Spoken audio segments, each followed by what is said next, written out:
नमस्कार। हमारा देश और पूरा विश्व आज कोविड-19 की चुनौती का सामना कर रहा है। कोविड-19 अभी खत्म नहीं हुआ है। ऐसे में हमारा फर्ज है कि हम सतर्क रहें। इसलिए जब तक दवाई नहीं तब तक कोई ढिलाई नहीं। कोरोना से बचाव के लिए जरूरी है नियमित रूप से हाथ धोना, मास्क पहनना और आपस में उचित दूरी बनाए रखना। याद रखिए, 2 गज दूरी, मास्क है जरूरी। खांसी, बुखार या सांस लेने में कठिनाई होने पर हेल्पलाइन नंबर 1075 पर संपर्क करें।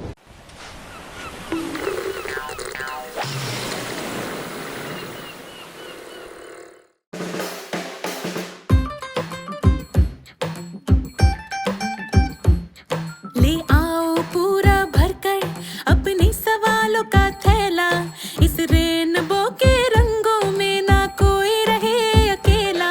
अरे स्कूल तक भी जाने की चिंता को कहो बाय बाय, यूं घर में लगेगा भैया अब तो दुनिया भर का मेला।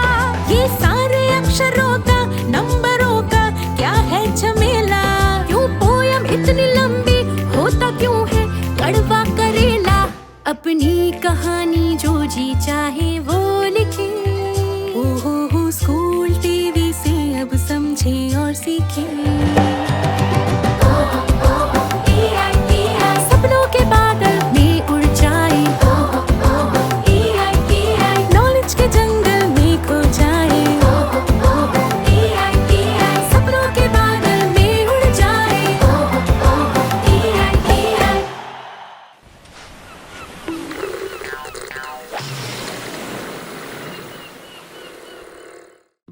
हेलो फ्रेंड्स, नमस्ते।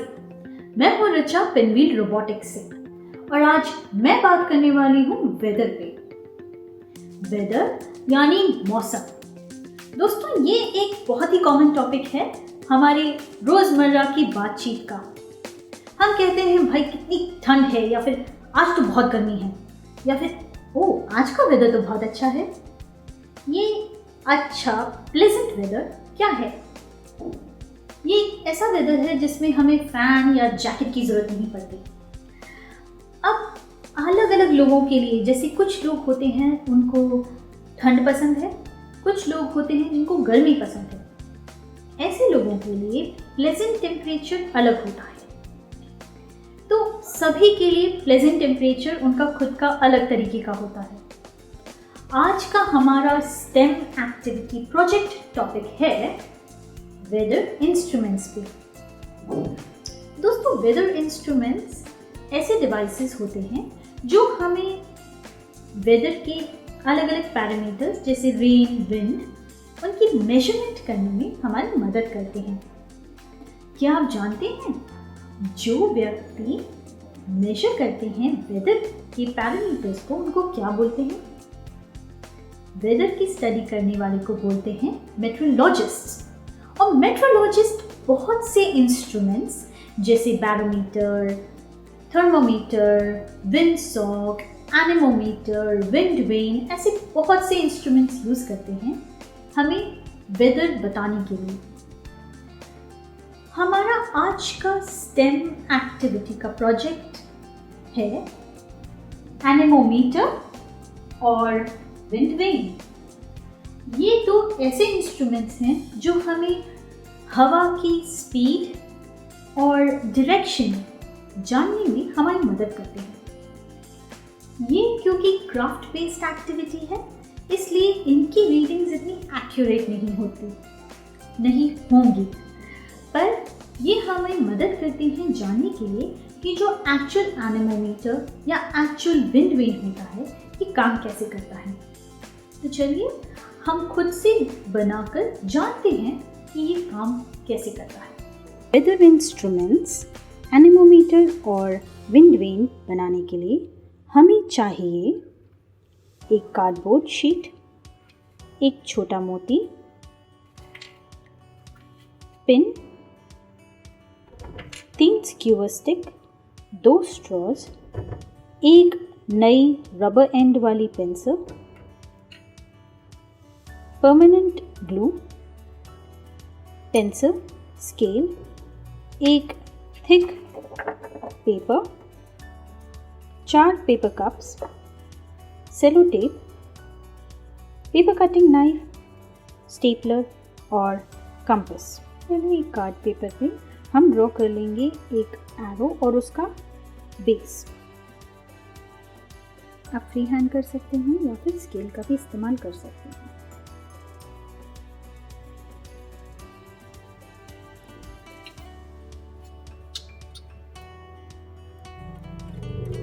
तो यूँ मैंने बना लिया है एक बैक, उसका एरो का बैक, और एक एरो बना लिया है। अब मैं एक 3.5 सेंटीमीटर का एक सर्कल इस कार्डबोर्ड पे ड्रॉ करूँगी। ये होगा हमारा डायरेक्शन के लिए।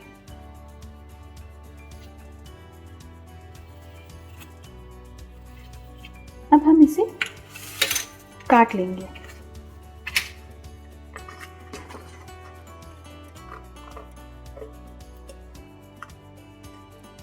अब ये दोनों एरो और इसके बैक को यूज़ करके मैं फिर से एक और एरो काट लूँगी, जिसको हम एक साथ में चिपकाएंगे ताकि ये थोड़ा सा और मोटा हो जाए। इनको स्टेंसिल जैसे यूज़ करके हम एक और काट लेंगे। ये बैक का पार्ट हमारा एरो के हेड से थोड़ा बड़ा होना चाहिए, क्योंकि इसके ऊपर ही विंड पड़ के इस पे डायरेक्शन हमें पता चलेगा।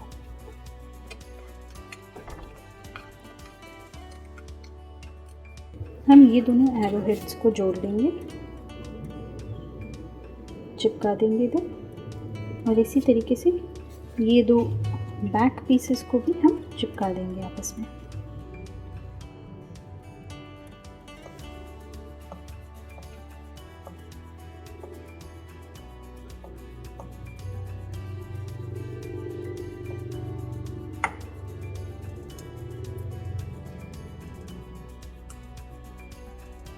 इसी तरीके से हम अपना ये सर्कल काट लेंगे जो हमने ड्रॉ किया है।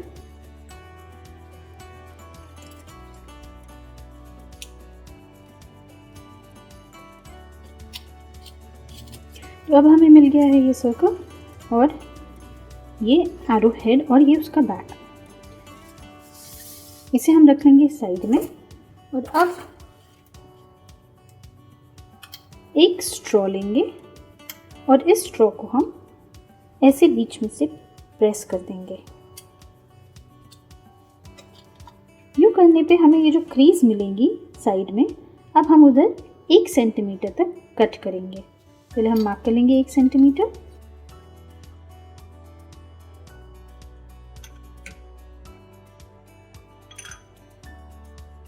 और 1 सेंटीमीटर पे हम देंगे स्लिट दोनों तरफ।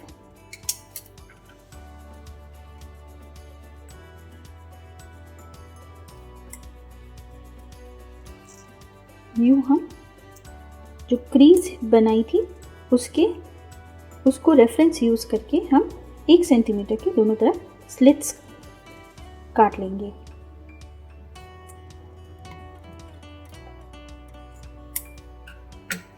अब इन स्लिट्स को यूज़ करके हम अपने ये एरो हेड, इस एरो हेड को डालने से पहले मैं इसमें थोड़ा सा डिज़ाइन बना लूँगी।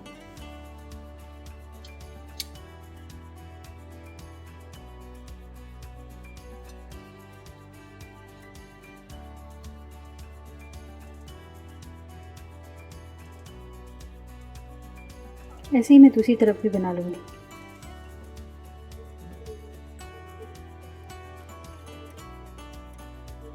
अब ये हो गई हमारी डिज़ाइन। हम इसे लगा देंगे इस स्ट्रॉ पे।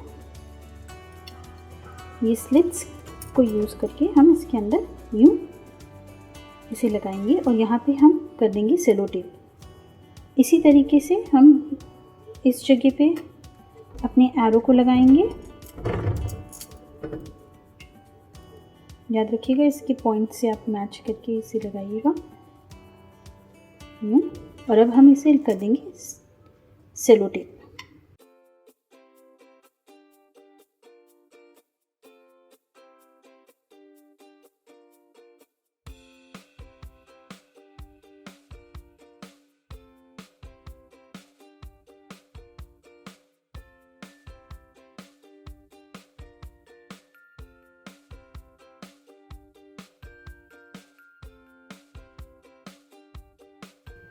तो ये हो गया हमारा एरो।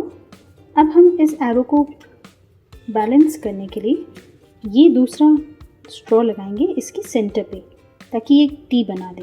तो इसको जोड़ने के लिए हम यूज़ करेंगे अपना परमानेंट ग्लू सबसे पहले।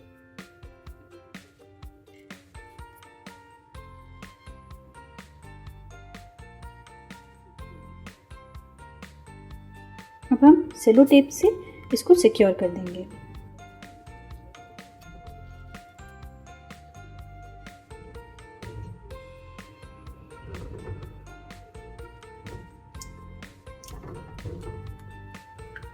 ये एक्स्ट्रा हम काट लेंगे।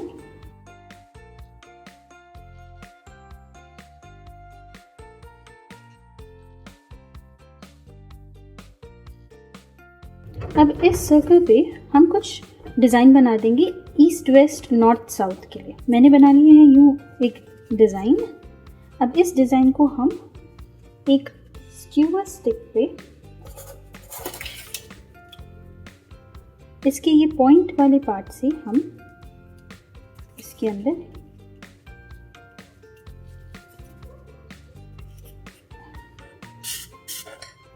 यूँ डाल देंगे और उसे एक पॉइंट पे बैलेंस कर लेंगे।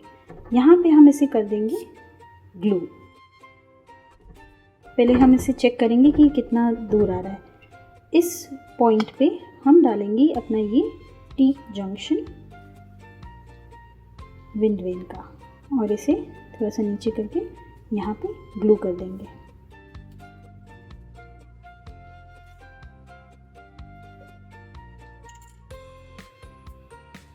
अब जब हमारा ये बन गया है स्टैंड और ये है हमारा इसका टॉप, ये फ्री मूव करेगा इसके टिप के वजह से ये आराम से फ्री मूव करेगा इस पे।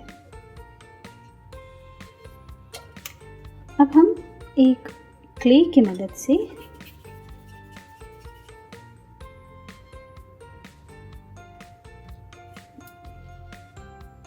इस स्टैंड को इस पे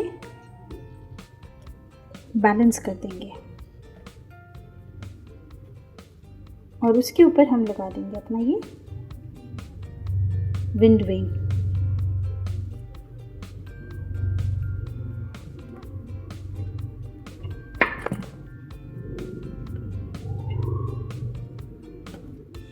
ये बन गया हमारा विंड वेन। आप इस क्ले की जगह पे आप इस स्टिक को किसी गमले में भी गाड़ सकते हैं या फिर किसी पत्थर की मदद से या किसी भी सॉलिड चीज़ की मदद से एमसील्ड या कुछ भी आप उससे यूज़ करके इस बेस को, ये क्ले सिर्फ इस बेस को स्टेबल करने के लिए यूज़ हो रहा है और ये बन गया है आपका विंड वेन।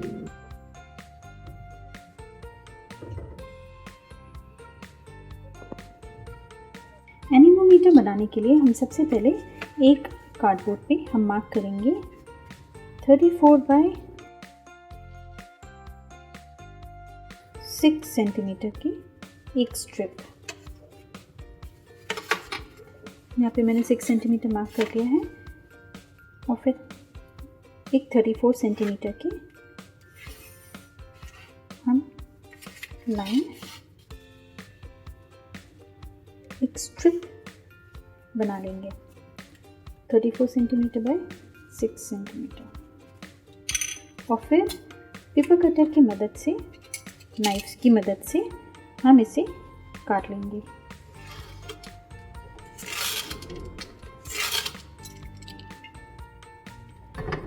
अब हम इस पे 3 सेंटीमीटर की मार्किंग करेंगे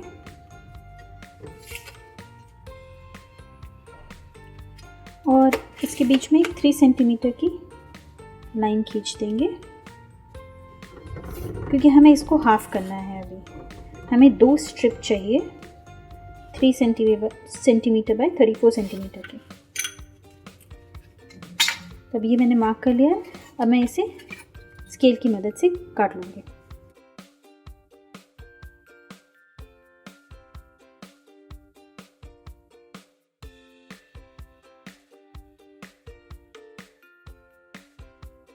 ये हमको मिल गई 2 स्ट्रिप्स।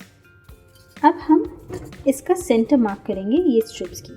क्योंकि ये 34 सेंटीमीटर की स्ट्रिप है तो इसका हाफ यानी 17 सेंटीमीटर पे हम मार्क करेंगे एक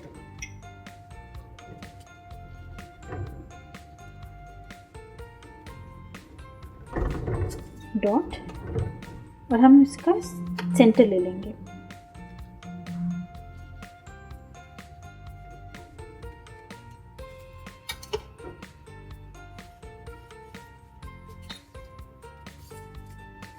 ऐसे ही हम इसमें भी कर देंगे।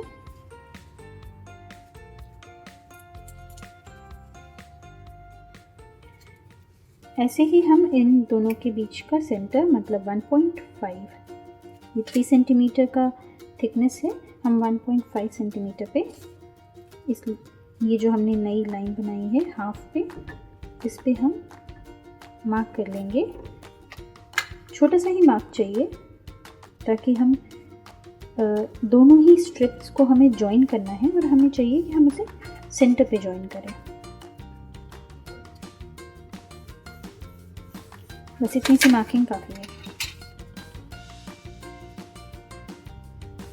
यूँ मार्क करने के बाद हम अब अपनी पिन की मदद से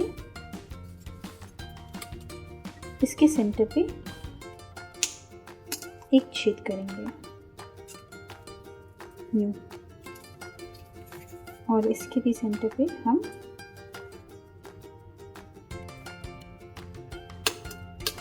उस पिन को आर पार ले जाएंगे। और ये देखिए यूँ हम सेंटर फाइंड आउट कर सकते हैं। इसका एकदम स्ट्रेट क्रॉस बनेगा। अब जब हमने स्ट्रेट क्रॉस पता कर लिया है, इन दोनों पीसेस को हमें जोड़ना है। अब मैं एक पीस निकाल के इधर ग्लू लगा दूंगी और उसे चिपका दूंगी।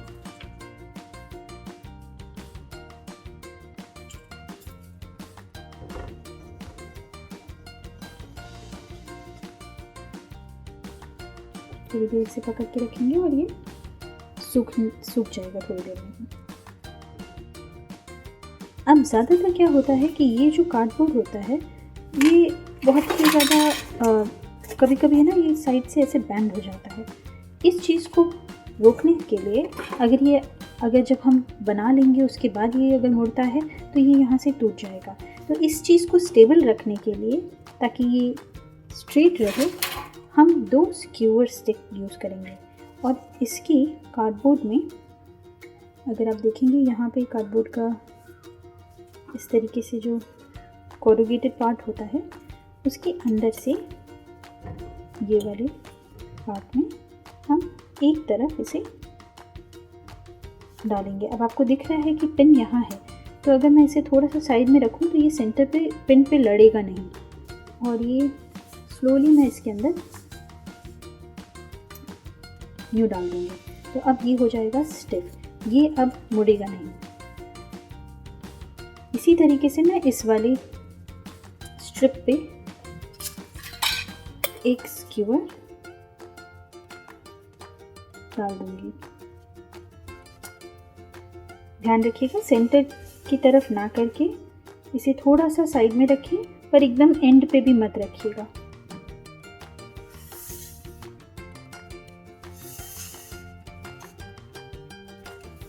ये हो गई हमारी अरेंजमेंट तैयार। अब हमें लगाना है इनमें अपने पेपर कप्स, जिनको हम करेंगे स्टेपल। स्टेपलर की मदद से अब आप कप्स को यूं होल्ड करके स्टेपल कर लीजिए। देखिए यहाँ पे है मेरा स्क्यूअर, तो मैं इधर स्टेपल करूँगी ताकि वो स्क्यूअर के पास से नहीं निकले, क्योंकि वहाँ पे स्टेपल नहीं हो पाएगा। और एक मैं इधर एंड पे भी कर दूंगी, क्योंकि दोनों ही एंड पे स्क्यूअर नहीं है तो वो आराम से यहाँ पे स्टेपल हो जाएगा। इसी तरीके से मैं सारे कप्स स्टेपल कर दूंगी। इस कप के बाद इसका बैक आना चाहिए, तो ये जब मैं यहाँ पे लेके जाऊँगी यूँ लगाऊंगी ताकि इसका ओपनिंग, इसका बैक यहाँ पे इधर फेस करें। यूँ अब हमारे सारे कप्स, एक का बैक एक का फ्रंट, इस तरीके से यूँ हमारे पेपर कप्स लग गए हैं। अब हम इस अरेंजमेंट को पलट देंगे और ये पिन पे अपनी ये एक छोटा मोती लगा देंगे। अब अपनी इस अरेंजमेंट को हम ये नई इरेज़र वाली पेंसिल, जिसमें एक तरफ इरेज़र होती है, इस पे हम लगाएंगे इस तरीके से कि ये पूरा बैलेंस रहे, स्ट्रेट रहे। अब हम एक क्ले की मदद से अपनी इस पेंसिल को उस पे बैलेंस कर लेंगे।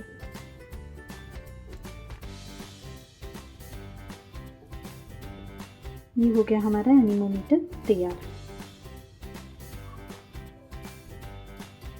बैलेंस होने पे ये एकदम स्ट्रेट। आप इस क्ले से अगेन इधर भी आप इस पेंसिल को या तो क्ले पे या फिर किसी गमले में गाड़ के या फिर अपने पत्थरों के बीच में रख के इसे एकदम स्ट्रेट रखना होगा। बस आपको बैलेंस करना होगा और ये हवा से इसे फ्री रोटेशन होना चाहिए।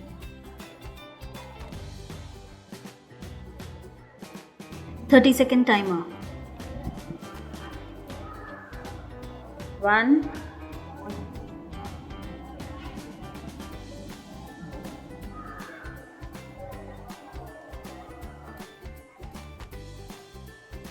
2 3 4 5 6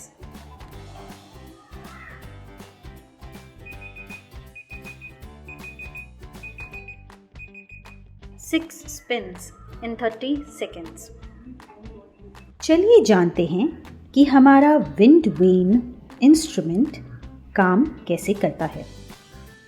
सबसे पहले विंड वेन को यूज़ करने के लिए हम उसके डायरेक्शन कार्ड को अलाइन करते हैं लोकेशन की डायरेक्शन से। जैसे इस रूम की लोकेशन के हिसाब से नॉर्थ, साउथ, वेस्ट और ईस्ट इस तरीके से हैं। उसी हिसाब से हमने अपने विंड वेन के डायरेक्शंस को अलाइन किया है। यहाँ विंड वेन में 2 इम्पॉर्टेंट एंड्स होते हैं, इसका एरो हेड और एक बैक एंड।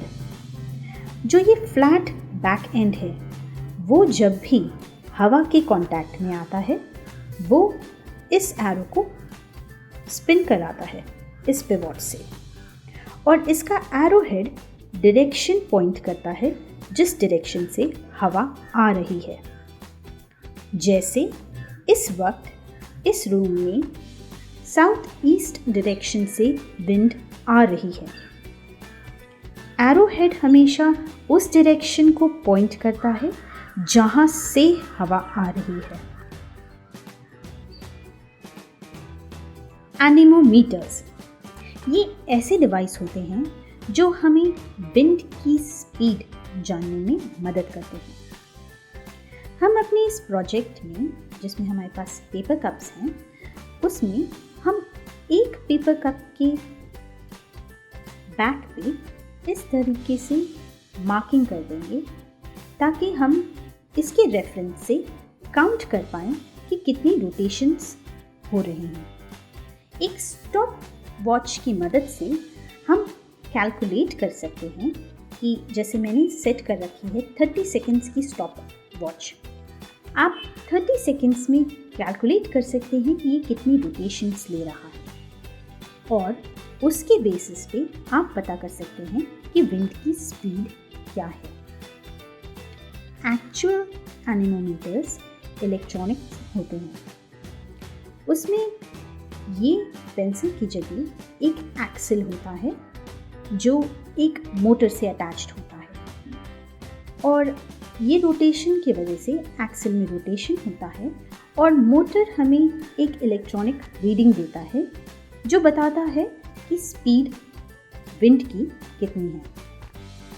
तो दोस्तों, वेदर इंस्ट्रूमेंट्स पे बेस्ड आज का हमारा ये स्टेम प्रोजेक्ट एनेमोमीटर और विंड वेन, आशा करती हूँ ये आपको पसंद आया होगा। हम इसी तरीके से और भी दूसरी वेदर इंस्ट्रूमेंट जैसे बैरोमीटर, विंडसॉक, थर्मोमीटर, रेन गेज, ये सब बना सकते हैं बहुत ही कम सामानों के साथ घर पे। पर ये सारे प्रोजेक्ट्स फिर किसी दिन के लिए। तब तक के लिए आप खुद से बनाइए, जानिए, गलतियाँ करिए, सीखिए और एंजॉय करिए। तब तक के लिए धन्यवाद।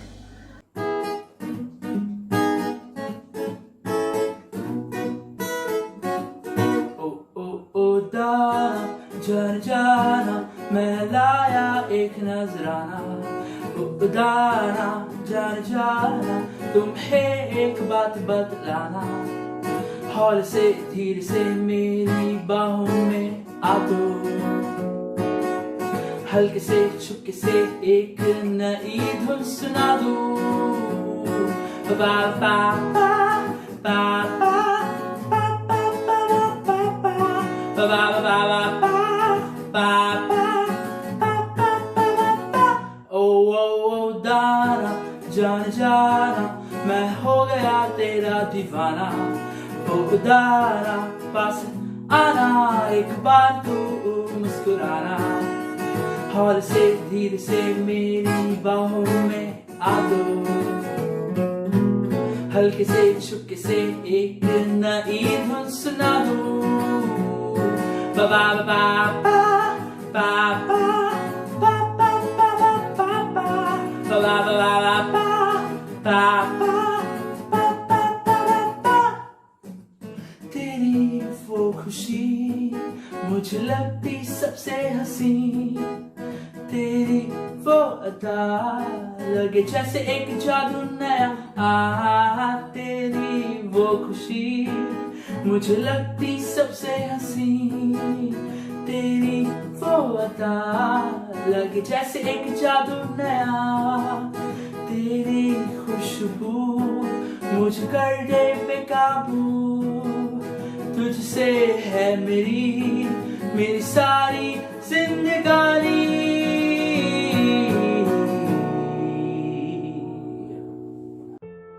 आप सभी का आज के म्यूजिक मास्टर क्लास में स्वागत है। मेरा नाम है थॉमस एल्बर्ट। आज हम लोग स्पेसिफिकली म्यूजिक में सिंगिंग को लेकर, इंस्ट्रूमेंट को लेकर, लिखाई को लेकर को ध्यान में रखते हुए वो कैसे बनाते हैं वगैरह वगैरह, ऐसे डिफरेंट टॉपिक्स पे हम लोग बात करेंगे। आज के मास्टर क्लास में स्पेसिफिकली हम लोग सिंगिंग से रिलेटेड एक इनिशियल बेसिक कुछ चीजें करेंगे। उसे कहा जाता है general vocal warm up exercises. और ये वार्म अप जो एक्सरसाइजेस जो हम लोग आज बोल रहे हैं वो आपके सिंगिंग के प्रैक्टिस से रिलेटेड है। वार्म अप एक्सरसाइज करने का जो कारण या फायदा है आपकी स्टैमिना बढ़ाने के लिए। इससे रिलेटेड आप कुछ भी डाउट्स होगा आप सेशन के अंत में पूछिएगा। फर्स्ट एक्सरसाइज है, उसका नाम है हमिंग या फिर हमिंग एक्सरसाइज, ठीक है। और इसका साउंड बेसिकली है, आप जिसके बेसिकली मुंह बंद करके गुनगुनाना है, ठीक है। हम जितने भी एक्सरसाइजेस करेंगे वो बेसिकली सरगम के शुरू के 5 स्वरों पर आधार है, ठीक है। सो इंडियन क्लासिकल के हिसाब से सा रे ग म प ध नि सा, उसमें सा रे ग म प म ग रे सा, dough re mi fa sol la ti do, as the entire thing. और उसमें से शुरू के 5 that is dough re mi fa soul फा मी रे डो। ये एक्सरसाइज गा के सुनाऊंगा, आप बहुत ध्यान से सुनिएगा, ओके। फिर इसके कुछ बेनिफिट्स एक्सप्लेन करूंगा and then I will play the entire exercise one more time, okay. सो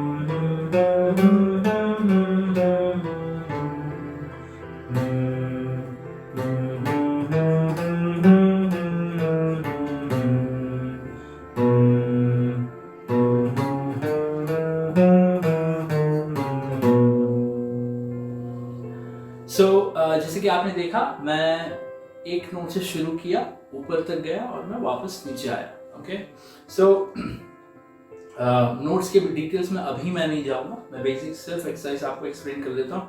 सो जैसे कि मैंने कहा, ये बेसिकली हम साउंड से है, साउंड पे बेस है।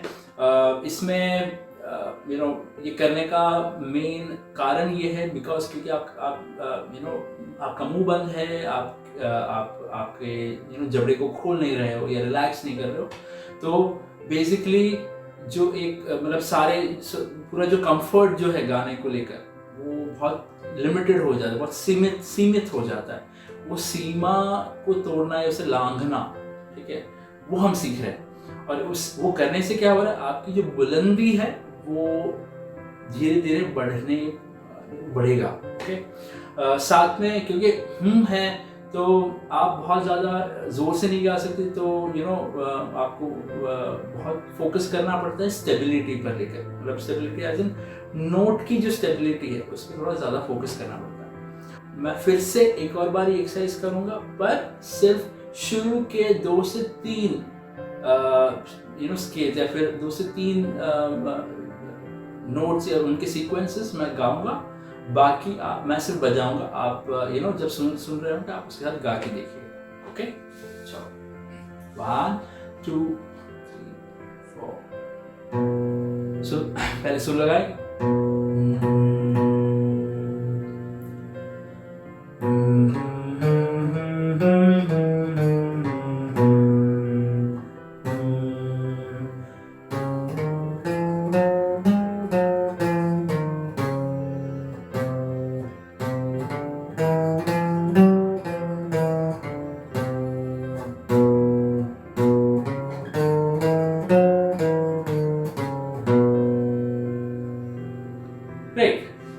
आई होप आपको एक आइडिया आ गया, बेसिक आइडिया, ठीक है। तो आप क्या करेंगे, आप जब इस एक्सरसाइज को जितना हो सके प्रैक्टिस कीजिएगा। हर एक्सरसाइज को एटलीस्ट 3 से 4 मिनट तक प्रैक्टिस करें। Okay, so this was humming exercise. We will go to the next exercise. अगला एक्सरसाइज जो है, second exercise vocal warm ups के लिए, वो है वर्ड मम। ओके, बेसिकली उसमें हम मम मम मम करके गाने की कोशिश करेंगे। अगेन सेम कॉन्सेप्ट, आपको सरगम के 5 शुरू के 5 नोट्स को पे बेस थे ये, सा रे गा मा पा मा ग रे सा, या फिर dough re mi fa soul फा मी रे डो। बेसिकली 1 2 3 4 5 4 3 2 1। ओके, सो मैं एक बार ही गाऊंगा, ठीक है, उसको थोड़ा सा फिर डिटेल में एक्सप्लेन करूंगा and then I will do the exercise. जो एक्सरसाइज है उसमें फिर से एक और बार सेम सीक्वेंस में शुरू के नोट्स आपके साथ गाऊंगा, फिर बाकी आप गाएंगे।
ऑलराइट, सो जैसे कि आपने ध्यान दिया, ये बहुत ही बेसिक, बहुत ही फनी एक्सरसाइज है।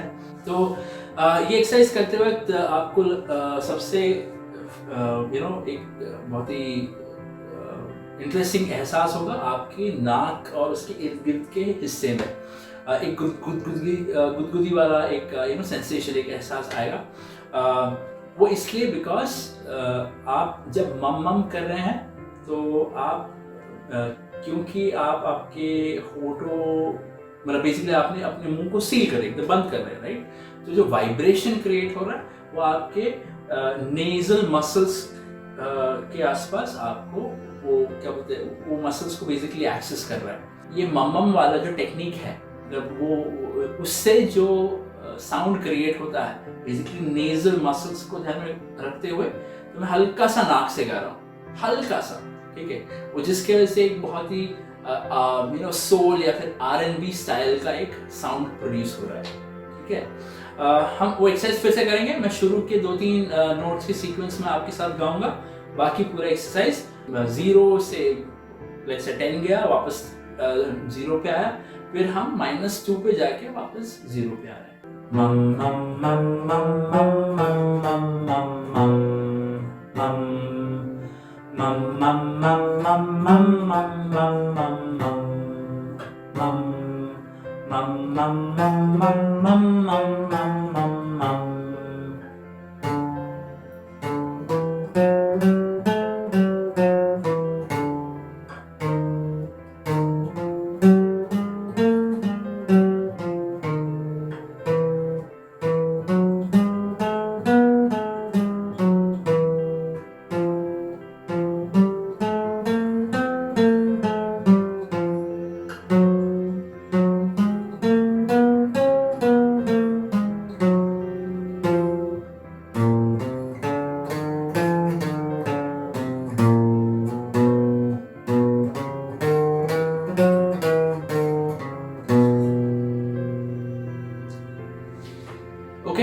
सो मम करना है। आप कोशिश कीजिएगा कि आप एकदम सख्त रखें, स्टिफ रखें अपने होठों को। सो अगला एक्सरसाइज जो है, जैसे कि मैं कह रहा था, वो बहुत ही सिमिलर है प्रीवियस एक्सरसाइज, मतलब पिछला जो एक्सरसाइज था मम, उससे बहुत ही मिलता जुलता टाइप है। इसमें हम मी बोल के मी शब्द या स्वर का इस्तेमाल करेंगे, ठीक है। सो इसमें बेसिकली हमको मी मी मी बोल के जो भी नोट्स है वो गाना है, और इसमें भी सेम सरगम के शुरुआत के 5 स्वरों को यूज करना है। तो बेसिक वो इस तरह से होगा, सुर पकड़ो, फिर मी मी मी मी मी मी मी मी मी, राइट, ठीक है। हम थोड़ा एक्सरसाइज करेंगे। 1 2 3 मी मी मी मी मी मी मी मी मी मी मी मी मी मी मी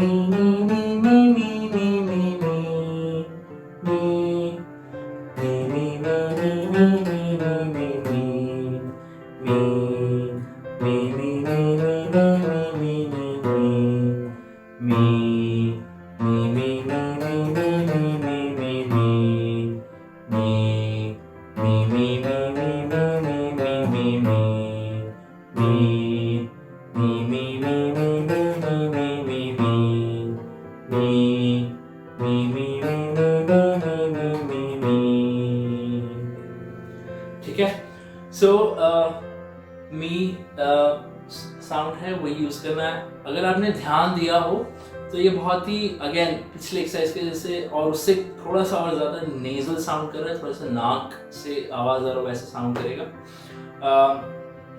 इसमें बेसिकली जब आप ये एक्सरसाइज करते हो क्या रहा है, बेसिकली आप अपने मुंह को बहुत ज़्यादा खोल नहीं रहे हो, ठीक है।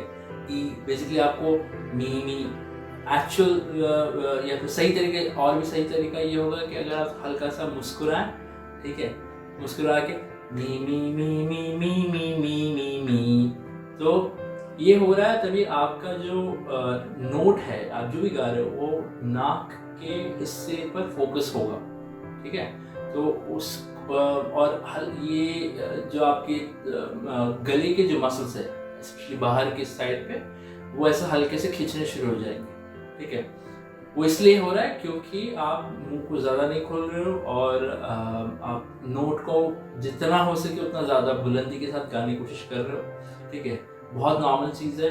अगर आप थक रहे हो तो अगेन पहले मैंने बताया उस तरह से एक छोटा सा फट से एक आध सेकेंड 5-1 सेकेंड का ब्रेक लीजिए और आप शुरू कीजिए। ठीक है, ये एक्सरसाइज को भी प्रॉपरली 3 से 5 मिनट करो।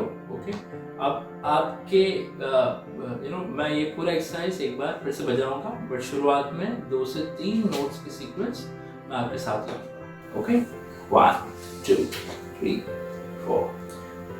सो पकड़ो, मी मी मी मी मी मी मी मी मी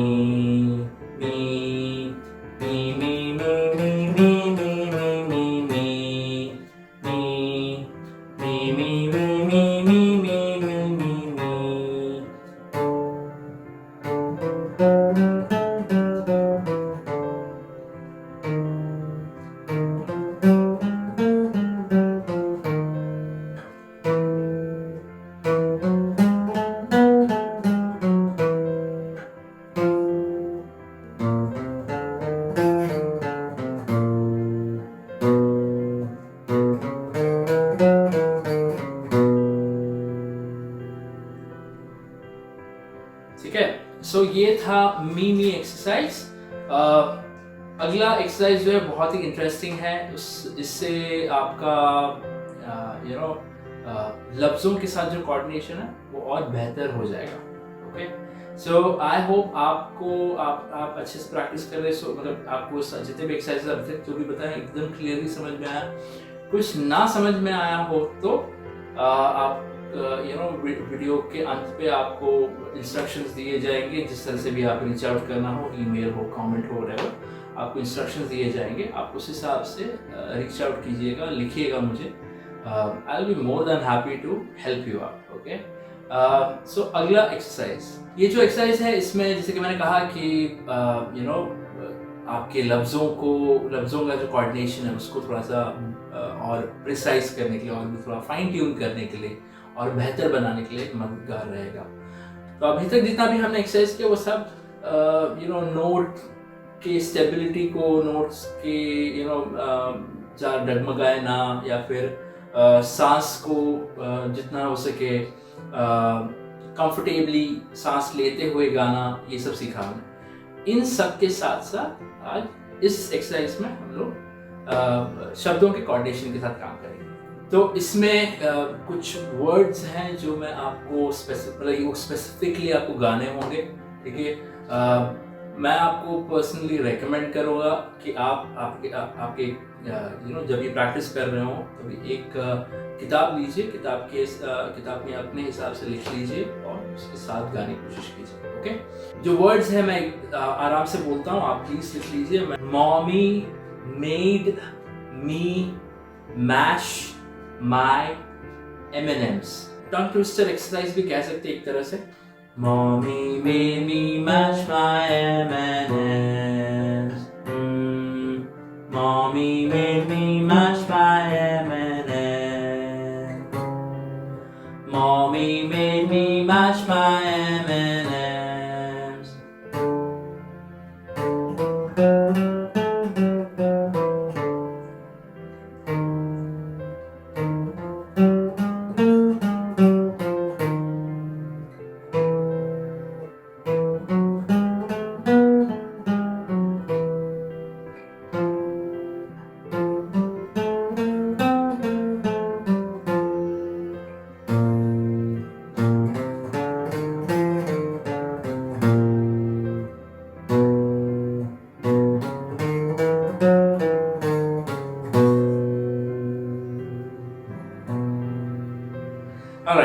सो ये था टंग ट्विस्टर या फिर मॉमी मेड मी मैश माई M&Ms वाला एक्सरसाइज।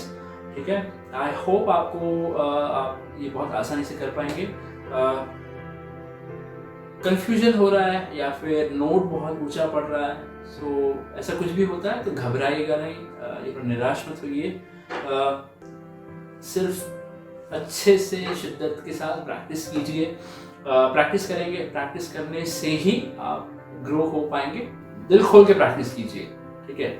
और एक और चीज़ जो है, जब मैं नया गाने को शुरू किया था तो और मुझे नोट्स मैं गा नहीं पा रहा था प्रॉपर्ली, तो मेरे एक टीचर ने मेरे को मुझे समझाया कि फिजिकली न गा पाने से कहीं ज़्यादा ये मेरे लिए क्या बोलते हैं मेंटल प्रॉब्लम था। बिकॉज मुझे डर था, मुझे खौफ था कि मैं ऊंचा नहीं गा सकता, जोर से नहीं गा सकता, खुल के नहीं गा सकता, या फिर खुल के नहीं गाऊंगा तो गा नहीं पाऊंगा, या फिर गलत नोट गा दूंगा। गलत नोट गा दोगे तो कोई प्रॉब्लम नहीं है, वो गाओगे तब जाके आप सही नोट गा पाओगे। ओके, ये एक्सरसाइज को लेकर आपके क्या थॉट्स हैं, कुछ है जो आपको नहीं समझ में आया तो मुझे रीच आउट करो, पूछो, ठीक है। I look forward to hearing from you guys, ठीक है। मैं आपके रिस्पॉन्स का मैं वेट करूंगा और होपफुली आप सभी से बात भी करूंगा, ठीक है। सो बच्चों, दोस्तों, आई होप आपको आज के सारे एक्सरसाइज करने में एकदम मजा आया होगा, पर उससे कहीं ज़्यादा आपके लिए बहुत ही एक इंटरेस्टिंग चैलेंज है आपके लिए, ठीक है। आपको सिर्फ ये करना है कि ये सारे एक्सरसाइज जो भी बखूबी अच्छे से प्रैक्टिस करना है। उसके बाद आपके पसंद का कोई भी एक गाना, उसका अंतरा और मुखड़ा या वर्स 1 एंड वर्स 2 और कोरस इतना सा रिकॉर्ड करके मुझे भेजिए, ठीक है। पर इसमें एक इंटरेस्टिंग ट्विस्ट जो ये है कि इस जो भी आप रिकॉर्ड करोगे उसका जो दूसरा भाग, दैट इज अंतरा या वर्स 2, उसके जो बोल है उसको आपको चेंज करना है बिना धुन को चेंज किए, ठीक है। आपको सिर्फ ये करना है कि आपके पसंद के कोई भी टॉपिक के बारे में हो, चॉकलेट हो, आइसक्रीम हो, घर वाले हो, दोस्त हो, स्कूल हो, या फिर कहीं पे गए थे उसके बारे में, कुछ भी हो, बहुत ही रैंडम सी चीज के बारे में आपको उसमें लिखकर उसे गाकर मुझे भेजना है, ठीक है। ये करने का पर्पस ये है या फिर उद्देश्य ये है कि आपका सॉन्ग राइटिंग को लेकर आपका जो क्रिएटिविटी, ठीक है, वो हम एक्सप्लोर करेंगे, ठीक है। मैं उम्मीद करूंगा आप सभी से सुनने के बाद, आप सभी को सुनने के लिए और आपको कुछ भी डाउट्स हो प्लीज रीच आउट करें। आपको जो भी इंस्ट्रक्शंस दिया जाएगा उस हिसाब से आप रीच आउट करें और पूछें। मोर इम्पोर्टेंटली सभी लोग सेफ रहें, अपने हाथ पैर अच्छे से साफ रखें और सुरक्षित रहें। God bless. आप सभी बच्चों से यह अनुरोध है कि आप भी इस प्रतियोगिता में हिस्सा लीजिए और अपनी एंट्रीज को हमारे पास भेजिए। आप अपनी एंट्रीज हमें 3 तरीकों से पहुंचा सकते हैं। पहला, व्हाट्सएप द्वारा इस नंबर पर भेज सकते हैं। नंबर है 9321961744 9321961744। दूसरा, आप हमें ईमेल भी कर सकते हैं इस मेल आईडी पे BEPCDPROGRAM@gmail.com, या आप हमें डाक के माध्यम से भी अपनी एंट्रीज भेज सकते हैं इस पते पर। गुणवत्ता संभाग, बिहार शिक्षा परियोजना परिषद, शिक्षा भवन, राष्ट्रभाषा परिषद परिसर, सैदपुर, राजेंद्र नगर, पटना 800004। बच्चों, आपको अपनी एंट्रीज हमें इस प्रारूप में भेजनी है। सबसे पहले विद्यार्थी का नाम, फिर विद्यालय का नाम, उसके बाद कक्षा और एकदम अंत में जिला। इस तरह से लिखकर आप अपनी एंट्रीज हम तक पहुंचा सकते हैं। और याद रखें, आप हमें अपनी एंट्रीज आने वाले शुक्रवार शाम 6 बजे तक ही भेज सकते हैं। धन्यवाद।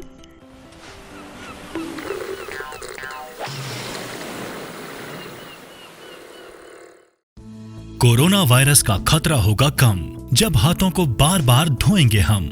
साथियों, जब आपके हाथ गंदे हों, खांसने और छींकने के बाद, किसी भी सतह या वस्तु को छूने के बाद, शौचालय के इस्तेमाल के बाद, खाना बनाने, परोसने, खाने से पहले और खाना खाने के बाद अपने हाथों को 20 सेकंड तक साबुन और पानी से अच्छी तरह धोएं। पानी को बर्बाद ना करें। हाथों को साबुन से मलते समय पानी का नल बंद रखें। हाथ धोते समय आप हाथ धोने के चरणों का पालन करें। पहले हथेली से हथेली, फिर हथेलियों के पीछे, अंगुलियों के बीच में, अंगुलियों के पीछे, अंगूठे के तले पर और आखिर में अंगुली के नाखूनों को अच्छी तरह धोएं। यदि किसी को खांसी, बुखार या सांस लेने में तकलीफ जैसे लक्षण हैं या अधिक जानकारी चाहिए तो अपने नजदीकी सरकारी अस्पताल या सरकार के टोल फ्री नंबर 104 या 1075 पर संपर्क करें। बिहार सरकार और यूनिसेफ द्वारा जनहित में जारी।